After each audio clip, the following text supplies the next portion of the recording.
Welcome back. तो कैसे हो आप सब? आई होप आप सब अच्छे होंगे। स्वागत है आप सभी का आपके अपने एसपी स्टडी यूट्यूब चैनल पर। तो गाइस, आज हम इस वीडियो में देखने वाले हैं जो वायरल मॉडल पेपर है आपका हिंदी का, उसका आज हम इस वीडियो में फुल सॉल्यूशन लेकर आए हैं। तो आप इस वीडियो को पूरा देखें, वीडियो को आपको बिल्कुल भी स्किप नहीं करना है।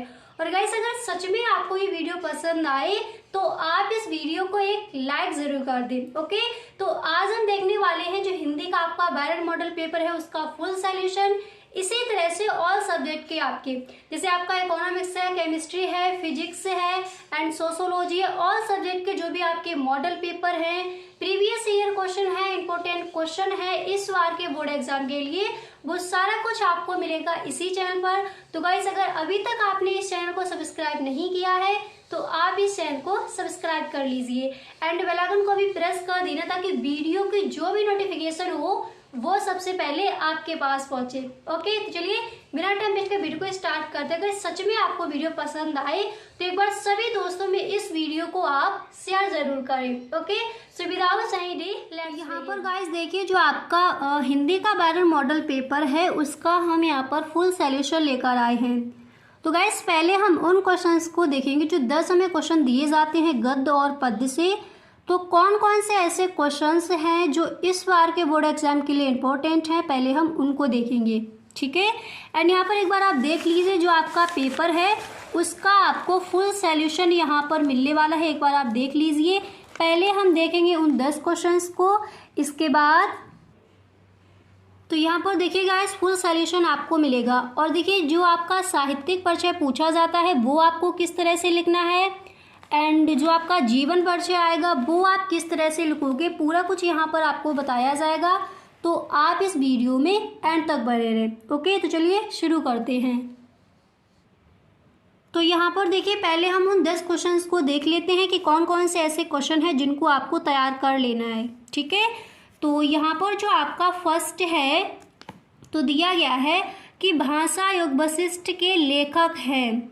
भाषा युग वशिष्ठ के लेखक कौन है, पहले ऑप्शन देखते हैं, उसके बाद आपको बताया जाएगा। ठीक है, तो का नंबर पर हमारा यहाँ पर ऑप्शन दिया गया है कि मुंशी सदासुखलाल, सेकंड नंबर पर है लल्लू लाल एंड यहाँ पर गा नंबर पर आपको ऑप्शन मिलेगा राम प्रसाद निरंजनी एंड घा नंबर पर यहाँ पर आपका दिया गया है स्वामी दयानंद सरस्वती। ठीक है, तो भाषा योग वशिष्ठ के लेखक कौन हो जाएंगे, जो यहाँ पर आपका राइट ऑप्शन है वो हो जाएगा गा नंबर, राम प्रसाद निरंजनी भाषा योग वशिष्ठ के लेखक हैं। ठीक है, ये कौन सा आपका जो ऑप्शन है वो राइट है, गा नंबर, ये हो जाएगा राइट ऑप्शन। अब देखिए जितने भी यहाँ पर आपको ये 10 क्वेश्चन दिए हैं वो आपको यही याद कर लेनी है। ठीक है, तो भाषा योग वशिष्ठ के लेखक हैं कौन है, राम प्रसाद निरंजनी, भाषा योग वशिष्ठ के लेखक राम प्रसाद निरंजनी जी हैं। याद हो गया।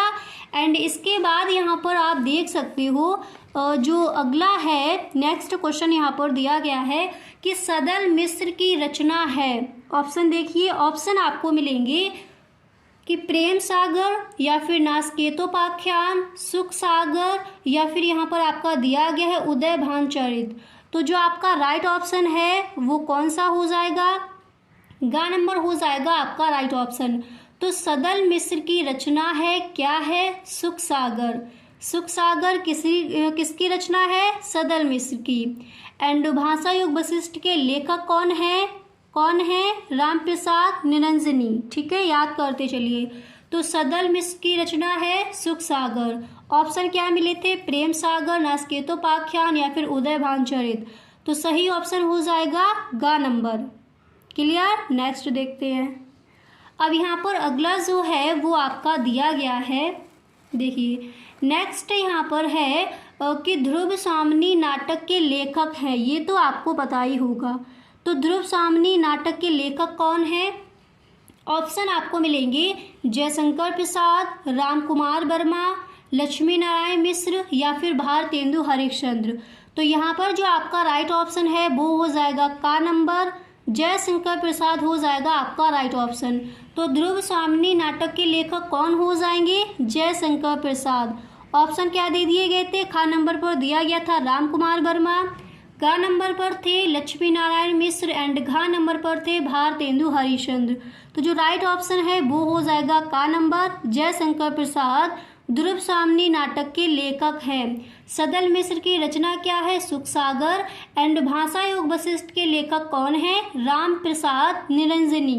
ठीक है, और ध्रुव सामनी जो नाटक है उसके लेखक कौन है, जयशंकर प्रसाद। अच्छे से याद हो गया। नेक्स्ट देखते हैं। अब यहाँ पर जो आपका नेक्स्ट है तो वो यहाँ पर दिया गया है और 4 नंबर पर जो आपका क्वेश्चन है उसको पढ़िए। तो 4 नंबर पर आपका जो आपका क्वेश्चन है वो दिया गया है कि अजात शत्रु किस विधा की रचना है। विधा आपको बतानी है। ठीक है, ये जो आपका क्वेश्चन है आप पेपर उठाकर देखना, कई बार ये आस्क किया गया है। तो क्या दिया गया है कि अजात शत्रु किस विधा की रचना है। ठीक है, ऑप्शन आपको मिलेंगे जीवनी है, नाटक है, या फिर संस्मरण है, या फिर आत्मकथा है। तो अजात शत्रु की विधा क्या हो जाएगी, नाटक। ठीक है, अब यहाँ पर देखिए अभी आपको बताया कि ध्रुव स्वामिनी नाटक के लेखक कौन है, जयशंकर प्रसाद। एंड अजात शत्रु किस विधा की रचना है, क्या है, नाटक। ठीक है, अब यहाँ पर देखिए जो आपका अगला प्रश्न है तो उसको पढ़ते हैं। यहाँ पर आप देख सकते हो अगला प्रश्न आपका दिया गया है कि भारतेंदु युग की पत्रिका नहीं है। ठीक है, तो यहाँ पर आपको ऑप्शन मिलेंगे आनंद कादम्बिनी, या फिर हरिश्चंद्र चंद्रिका, ब्राह्मण, या फिर सरस्वती। तो यहाँ पर जो आपका राइट है वो हो जाएगा गा नंबर, सरस्वती। ठीक है, ऑप्शन क्या थे, आनंद कादम्बिनी, या फिर हरिश्चंद्र चंद्रिका, या फिर ब्राह्मण। तो जो आपका राइट ऑप्शन है वो कौन सा हो जाएगा, गा नंबर, सरस्वती। ठीक है, ये हो जाएगा आपका राइट ऑप्शन। अब यहाँ पर जो आपका अगला प्रश्न है उसको देखते हैं। तो आप देख सकते हो जो आपका नेक्स्ट है तो वो यहाँ पर दिया गया है कि साहित्य लहरी रचना है, साहित्य लहरी रचना है। तो यहाँ पर देखिए आपको ऑप्शन मिलेंगे, आ नंबर पर दिया गया है कबीर, या फिर तुलसीदास, या फिर सूरदास, या फिर भारतेंदु हरिश्चंद्र। तो साहित्य लहरी रचना किसकी है, सूरदास जी की है। जो 7 नंबर आपका ऑप्शन दिया गया है ये है आपका राइट ऑप्शन। तो एक बार दोबारा से पढ़ लीजिए, साहित्य लहरी रचना है किसकी है, सूरदास जी की है। ऑप्शन क्या मिले थे, कबीर, तुलसीदास, या फिर भारतेंदु हरिश्चंद्र। तो राइट ऑप्शन आपका हो जाएगा 7 नंबर, साहित्य लहरी रचना सूरदास जी की है। भारतेंदु युग की पत्रिका नहीं है, कौन से नहीं है, सरस्वती। एंड अजात शत्रु किस विधा की रचना है, आपको पता है, नाटक। ध्रुव सामनी नाटक के लेखक कौन है, तो ध्रुव सामनी जो नाटक है उसके लेखक हैं जयशंकर प्रसाद। सदल मिश्र की रचना कौन सी है, सुख सागर। एंड भाषा योग वशिष्ठ के लेखक हो जाएंगे राम प्रसाद निरंजनी। ठीक है, याद करते चलिए साथ ही साथ। ओके, अब यहाँ पर इसके बाद नेक्स्ट है, आप देख सकती हो अगला प्रश्न है कि खुमान रासो किसकी रचना है। तो यहाँ पर आपको ऑप्शन मिलेंगे जगानिक, या फिर नरपति नाल की है, या फिर दलपत विजय, या फिर भट्ट केदार की है। तो खुमान रासो किसकी रचना है, जो आपका 7 नंबर ऑप्शन दिया गया है वो हो जाएगा राइट ऑप्शन, दलपत विजय खुमान रासो की रचना है। ठीक है, खुमान रासो किसकी रचना है, दलपत विजय की। ऑप्शन आपको दिए गए थे जगानिक, या फिर नरपतिनाल, या फिर भट्ट केदार। तो कौन सा सही ऑप्शन हो जाएगा, 7 नंबर, दलपत विजय। क्लियर। इसके बाद यहाँ पर आप देख सकते हो नेक्स्ट आपका दिया गया है कि साकेत महाकाव्य के रचयिता हैं। ये तो आपको पता ही होगा और ये कई बार पूछा गया है। ठीक है, तो जो साकेत है उस महाकाव्य के जो रचयिता हैं वो हो जाएंगे मैथिली शरण गुप्त। या फिर आपसे पूछ लिया जाएगा कि मैथिली शरण गुप्त का महाकाव्य है, आपको ऑप्शन दे दिए जाएंगे, साकेत है, कामायनी है, इस तरह से आपको ऑप्शन दे दिए जाएंगे। तो कौन सा ऑप्शन को आपको चूज करना है, साकेत को। या फिर इस तरह से आपका पूछा जाएगा कि साकेत महाकाव्य के रचयिता है, तो कौन है, मैथिली शरण गुप्त। ऑप्शन मिलेंगे तुलसीदास, कबीर, या फिर हरिश्चंद्र, ठीक है, तो कौन से हो जाएंगे? मैथिली शरण गुप्त साकेत महाकाव्य के रचयिता है। अच्छे से याद हो गया। आगे देखते हैं। तो यहाँ पर आप देख सकते हो जो आपका नवा प्रश्न है तो वो यहाँ पर दिया गया है कि प्रयोगवादी कविता के प्रतिनिधि कवि हैं। ठीक है, प्रयोगवादी कविता के प्रतिनिधि कवि हैं तो कौन है? ऑप्शन आपको मिलेंगे अंगेजी हैं, या फिर यहाँ पर देखिए जो आपका नेक्स्ट है वो यहाँ पर दिया गया है कि बिहारी हैं, या फिर चिंतामण, या फिर रामधारी सिंह दिनकर। तो जो आपका राइट ऑप्शन है वो हो जाएगा राइट अगे, जो आ नंबर ऑप्शन दिया गया है वो राइट हो जाएगा। प्रयोगवादी कविता के प्रतिनिधि कवि कौन है? अंगेजी है। ठीक है, क्लियर? तो कौन सा हो जाएगा राइट ऑप्शन? जो राइट ऑप्शन है वो हो जाएगा आ नंबर अगे। ठीक है, अब इसके बाद जो आपका 10वां क्वेश्चन है तो वो यहाँ पर दिया गया है, आप देख सकते हो कि तार सप्तक के संपादक थे तो कौन थे? ऑप्शन आपको मिलेंगे दिनकर, अगे, या फिर निराला जी थे, या फिर मुक्तिबोध। तो जो सही ऑप्शन है वो हो जाएगा बा नंबर अंगेजी। ठीक है, तार सप्तक के संपादक कौन थे? अंगेजी थे। आपको ऑप्शन दिए गए थे दिनकर, निराला, या फिर मुक्तिबोध। ठीक है, और ये जो आपका क्वेश्चन है कई बार पूछा भी गया है कि तार सप्तक के संपादक कौन है या फिर कौन थे, तो कौन है? अंगेजी हैं। ठीक है, अच्छे से आपको इस प्रश्न को ध्यान में रखना है। ठीक है, अब इसके बाद नेक्स्ट देखते हैं। अब यहाँ पर देखिएगा इसके बाद जो आपका तीसरा क्वेश्चन होगा वो आपका इस तरह से आज किया जाता है कि दिए गए गद्यांश पर आधारित निम्नलिखित प्रश्नों के उत्तर दीजिए। ठीक है, यानी आपको एक गद्यांश दिया जाएगा और उसमें से आपके जो क्वेश्चन है वो दिए जाएंगे। पहला क्वेश्चन आपका होगा, आपको संदर्भ लिखना है। क्वेश्चन आपका इस तरह से दिया जाता है कि उपर्युक्त गद्यांश के पाठ और लेखक का नाम लिखिए। एंड दूसरा होता है रेखांकित अंश की व्याख्या। उसके बाद जो आपका पैराग्राफ दिया गया होता है उसी से आपके 3 क्वेश्चन और बना लिए जाते हैं। तो ऐसे कौन कौन से चैप्टर हैं जिनकी आपको गद्य में अच्छे से उन चैप्टर्स की आपको व्याख्या जो है वो याद कर लेनी है। तो राष्ट्र का स्वरूप जो आपका फर्स्ट चैप्टर है उसको आप अच्छे से देख लेंगे, जिसके रचयिता जिसको किसने लिखा है? डॉक्टर वासुदेव शरण अग्रवाल जी ने। और नेक्स्ट जो आपका चैप्टर है भाषा और आधुनिकता, जिसके लेखक कौन है, किसके द्वारा लिखा गया है? प्रोफेसर जी सुंदर रेड्डी। तो उन 2 चैप्टर्स को आप अच्छे से तैयार कर लीजिए।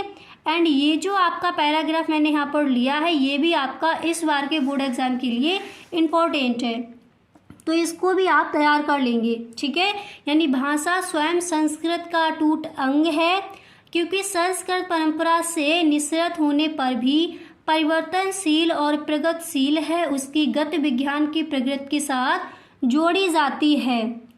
ठीक है, इस पैराग्राफ को भी आप देख लेंगे। तो कौन कौन से चैप्टर्स हैं जिनकी आपको तैयार करना है?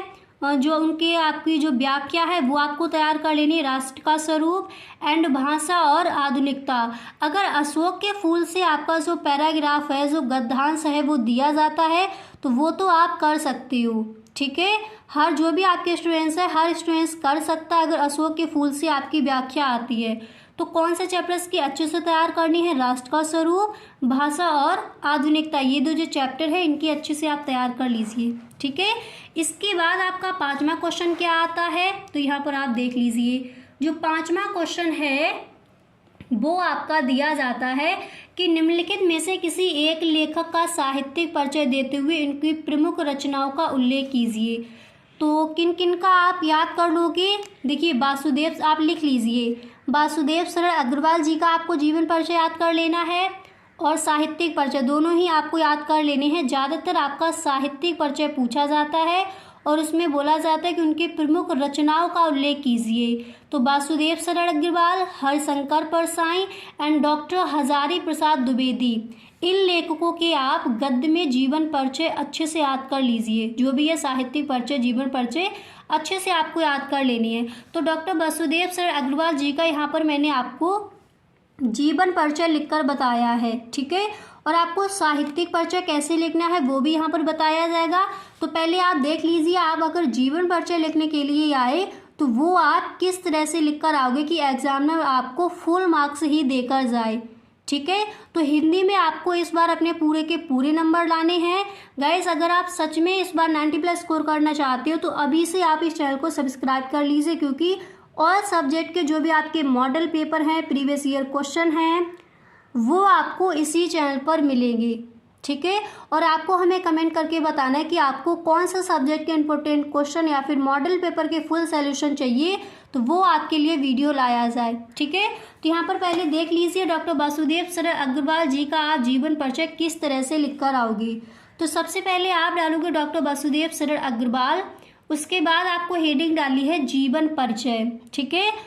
फिर आप इसमें लिखोगे कि डॉक्टर वासुदेव सरल अग्रवाल का जन्म सन 1904 में हुआ, मेरठ जनपद के खेड़ा ग्राम में हुआ था।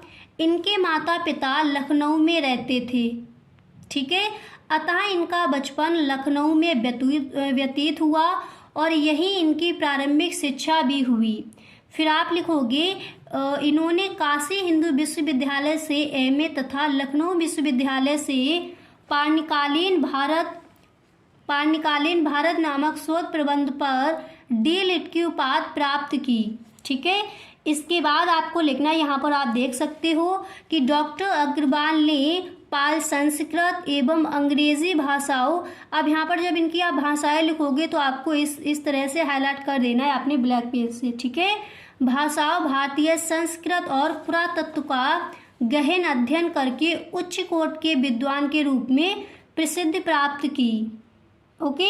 इसके बाद आप लिखोगे और काशी हिंदू विश्वविद्यालय में पुरातत्व एवं प्राचीन इतिहास विभाग के अध्यक्ष और बाद में आचार्य पद को सुशोभित किया, ठीक है। इतना लिखने के बाद फिर आप लिखोगे सुशोभित किया, उसके बाद आपको लिखना है कि डॉक्टर अग्रवाल ने लखनऊ तथा मथुरा के पुरातत्व संग्रहालयों में निरीक्षक पद पर, केंद्रीय सरकार के पुरातत्व विभाग में संचालक पद पर तथा दिल्ली के राष्ट्रीय संग्रहालय में अध्यक्ष तथा आचार्य पद पर भी कार्य किया, ठीक है। आचार्य पद पर भी कार्य किया। फिर इसके बाद यहाँ पर आपको लिखना है कि भारतीय संस्कृत और पुरातत्व का ये महान पंडित एवं साहित्यकार सन 1967 ईस्वी में परलोक सिधार गया, ठीक है। और जब आप इनका जन्म लिखोगे तो उसको भी आपको हाईलाइट कर देना है। जन्म स्थान कहाँ है उसके नीचे भी आपको लाइन करनी है। और जब इनकी आप मृत्यु लिखोगे तो उसको भी आप ब्लैक पेन से लिखोगे, ताकि एग्जामिनर को साफ साफ दिखे कि आपने जो इनकी सने हैं वो एकदम सही लिखी हैं, ठीक है। इसके बाद देखिए जीवन परिचय अगर आप लिखते हो तो इसके बाद नेक्स्ट हेडिंग आपको डालनी है कृतियाँ, ओके। इस तरह से आप हेडिंग डालोगे कृतियाँ। फिर आपको लिखना है कि डॉक्टर वासुदेव सरल अग्रवाल ने निबंध शोध एवं संपादन के क्षेत्र में महत्वपूर्ण कार्य किया, क्लियर। इस तरह से आप लिखोगे। एंड इसके बाद आपको देखिए निबंध संग्रह, जब आप कृतियाँ हेडिंग डालोगे वो आपको स्केच से डालनी है। इसके बाद आप ब्लैक पेन से डालोगे निबंध संग्रह। तो निबंध इनके कौन कौन से हैं देख लीजिए। पहला है पृथ्वी पुत्र, कल्पलता, कला और संस्कृति, कल्प वृक्ष, भारत की एकता, बागधारा आदि इनके प्रमुख निबंध संग्रह हैं, ठीक है। तो जो इनके निबंध है वो आपने बता दिए। इसके बाद नेक्स्ट आपको यहाँ पर लिखना है कि शोध प्रबंध, तो इसमें आप लिखोगे पाणिकालीन भारतवर्ष, ठीक है। इसके बाद यहाँ पर आपको ब्लैक पेन से हेडिंग डाली है आलोचना ग्रंथ, तो इसमें आप लिखोगे पद्मावत की संजीवनी व्याख्या, ठीक है। इसके बाद नेक्स्ट हेडिंग आपकी पड़ेगी संपादन, उसमें आप लिखोगे पाल प्राकृत और संस्कृत के एकाधिक ग्रंथों का, ठीक है। एंड इसके बाद आपको नेक्स्ट हेडिंग डाली है साहित्य में स्थान, और फिर आपको लिखना है कि भारतीय संस्कृत और पुरातत्व के विद्वान डॉक्टर वासुदेव सरल अग्रवाल का निबंध साहित्य अत्यधिक समृद्ध है। पुरातत्व और अनुसंधान के क्षेत्र में उनकी समता कोई नहीं कर सकता, ठीक है। इसके बाद आपको लिखना है कि विचार प्रधान निबंधों के क्षेत्र में तो इनका योगदान सर्वथा अविस्मरणीय है, निश्चय ही हिंदी साहित्य में इनका मूर्धन्य स्थान है। तो साहित्य में स्थान आपको इस तरह से लिखना है। अब देखिए, अगर आपका जीवन परिचय आता है तो आप इस तरह से लिखोगे। अगर आपका साहित्यिक परिचय पूछा जाए तो वो आप किस तरह से लिखोगे। तो देखिए, यहाँ पर आपको ध्यान रखना है, अगर आपका साहित्यिक परिचय पूछा जाता है और वहाँ पर कहा जा रहा है कि इनकी जो प्रमुख रचनाएं हैं उनका उल्लेख कीजिए, तो सबसे पहले आप हेडिंग डालोगे। यहाँ पर पहले आप देख लीजिए, जैसे आपने यहाँ पर जीवन परिचय लिखा है, तो जैसे आपने हेडिंग डाली वासुदेव शरण अग्रवाल, तो देखिए इस तरह से आप क्वेश्चन नंबर डाल दोगे, जो भी आपका क्वेश्चन नंबर है। ठीक है, तो पहले आपको यहाँ पर हेडिंग डाल लेनी है, डॉक्टर वासुदेव शरण अग्रवाल। आपने क्वेश्चन नंबर डाला, उसके बाद जैसे आप साहित्यिक परिचय लिखते हो तो इसके बाद इस तरह से डॉक्टर वासुदेव शरण अग्रवाल आप हेडिंग डालोगे। इसके बाद आपको क्या करना है, अगर देखिए साहित्यिक परिचय पूछा जाए, आपको ध्यान रखना है कहीं पर भी आपको जीवन परिचय हेडिंग नहीं डालनी है। ठीक है, तो पहले आपको एक ब्रैकेट बना लेना है। ठीक है, उसके बाद उसमें आपको लिख देना है नाम वासुदेव शरण अग्रवाल, जन्म कब हुआ 1904 में, और जन्म स्थान क्या है, खेड़ा नामक ग्राम में हुआ, ये आपको लिख देना है। पिता का नाम क्या है, अगर आप पिता का नाम नहीं लिखते हो तो इनकी शिक्षा लिख दीजिए। उसके बाद निधन कहाँ हुआ, बस इतने जो मेन पॉइंट है उनको आप लिख दीजिए। इसके बाद यहाँ पर नीचे आना है, फिर आपको बड़ी सी हेडिंग डालनी है साहित्यिक परिचय। ठीक है, जो एग्जामिनर को साफ साफ दिखे, इस तरह से आप बीच में यहाँ पर हेडिंग डालोगे, इधर इधर आपको लाइन छोड़ देनी है साहित्यिक परिचय। उसके बाद इन्होंने साहित्य में क्या क्या किया है, ठीक है, वो आपको लिख देना है। फिर आपको इनकी भाषा शैली, साहित्य में स्थान, एंड में वो चीज़ें आपको लिख देनी है। पहले आप लिखोगे इन्होंने साहित्य में क्या क्या किया, इसके बाद कृतियाँ हेडिंग डालोगे, कौन कौन सी रचनाएं हैं उनको लिखोगे, उसके बाद भाषा शैली, उसके बाद साहित्य में स्थान। इस तरह से आपको जिनका साहित्यिक परिचय है वो लिख कर आना है। समझ आ गया। अब इसके बाद अगला प्रश्न देखते हैं। ठीक है, इसके बाद नेक्स्ट आपका क्वेश्चन ये आता है, आपकी कहानी लिखने को आएगी। देखिए, जिस तरह आपका गद्य में ये क्वेश्चन आया, ठीक है, गद्य में आपसे पूछा गया कि किसी का जीवन परिचय दीजिए। ठीक है, 3 लोगों का मैंने आपको बता दिया, उनका आपको याद कर लेना। इसी तरह पद्य में भी आएगा कि किसी एक का साहित्यिक परिचय देते हुए उनके प्रमुख रचनाओं का उल्लेख कीजिए। ठीक है, तो पद्य में आपको किन किन का याद कर लेना है, वो हमने जो आपकी फर्स्ट वीडियो बनाई थी बैरन मॉडल पेपर का फुल सॉल्यूशन दिया है, वो आप देख सकते हो।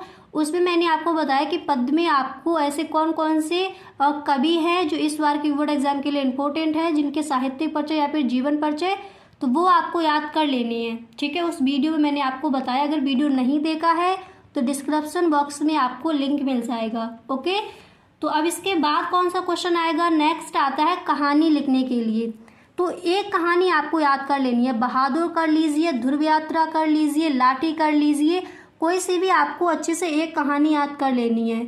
ठीक है, तो यहाँ पर मैंने बहादुर कहानी आपको थोड़ी शॉर्ट में लिखकर बताई है, वो आपको आसानी से याद भी हो जाएगी। ठीक है, तो उसको देख लीजिए। छठा क्वेश्चन आपका यही आता है। तो इस तरह से आपको पहले क्वेश्चन नंबर डालना है, फिर इस तरह से लिखना है कि अगर बहादुर कहानी आप लिखते हो तो इस तरह से पहले लिख दीजिए बहादुर कहानी। गाइस, अगर आप अभी तक इस वीडियो में बने हुए हो तो आई होप आपको ये वीडियो पसंद आ रहा होगा। अगर सच में ये वीडियो आपको पसंद आ रहा है तो आप इस वीडियो को एक लाइक ज़रूर कर दें, और अभी तक अगर आपने चैनल सब्सक्राइब नहीं किया है तो आप इस चैनल को सब्सक्राइब कर लीजिए, क्योंकि सच में अगर आप इस बार 90+ स्कोर करना चाहती हो तो आप इस चैनल को सब्सक्राइब कर लीजिए, एंड बेल आइकन को भी प्रेस कर देना, ताकि वीडियो की जो भी नोटिफिकेशन हो वो सबसे पहले आपके पास पहुँचे। फिर उसको आप लिखना स्टार्ट कीजिए। ठीक है, तो आप लिखो कि अमरकांत जी द्वारा लिखी कहानी बहादुर एक मध्यवर्गीय परिवार में नौकर के साथ परिवारजनों द्वारा किए गए अत्यधिक कट व्यवहार की कहानी है। लेखक ने स्वयं को कहानी का पात्र बनाते हुए कहानी की आत्मकथात्मक रूप में रचना की है। इसके बाद आप लिखोगे, अपने से संपन्न रिश्तेदारों के घर नौकर द्वारा जुटाई सुविधा एवं शान को देखकर लेखक की पत्नी निर्मला स्वयं भी एक नौकर रखना चाहती है। बहादुर नेपाल का 12-13 साल का लड़का है जो अपनी माँ के दुर्व्यवहार से तंग आकर घर छोड़कर शहर चला आता है। इसके बाद यहाँ पर आप लिखोगे, और निर्मला के परिवार में नौकर रख लिया जाता है। निर्मला और उसका परिवार बहादुर के प्रति पहले तो अच्छा व्यवहार करते हैं, परंतु धीरे धीरे कठोरता बरतने लगते हैं। ठीक है, इसके बाद आप लिखोगे वह घर का सारा कार्य करता। इसके बाद आपको लिखना है वह घर का सारा कार्य करता है, इसके बावजूद उसके साथ गाली गलौज से मारपीट तक की नौबत आ जाती है। झूठे दारू का इल्ज़ाम लगाकर उसे अपमानित किया जाता है और पीटा जाता है।